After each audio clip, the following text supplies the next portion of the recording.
Hello বন্ধুরা, সকলকে আরও একবার ওয়েলকাম জানাচ্ছি আমার একটি ভিডিওতে। এটা আরও একটা আমার একাডেমির ডান্স ভিডিওই তোমাদের সাথে শেয়ার করছি, কিন্তু ওই কপিরাইটের ভয়ে আমি মিউটই করে দিলাম অডিওটা।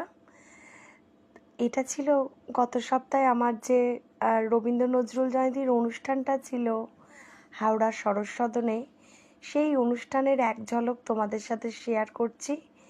ওদের পারফরমেন্সটা ছিল রবীন্দ্র নজরুল দুটোর ওপরেই অনুষ্ঠানটা যদিও ছিল, কিন্তু আমি বেছে নিয়েছিলাম কাজী নজরুল ইসলামের একটি গানের ওপর। খুব পরিচিত একটা গান, শুকনো পাতার নূপুর পায়ে, এই গানটার ওপর ওরা ওদের পরিবেশনাটা রেখেছিল। এবং ওরা ছোট হলেও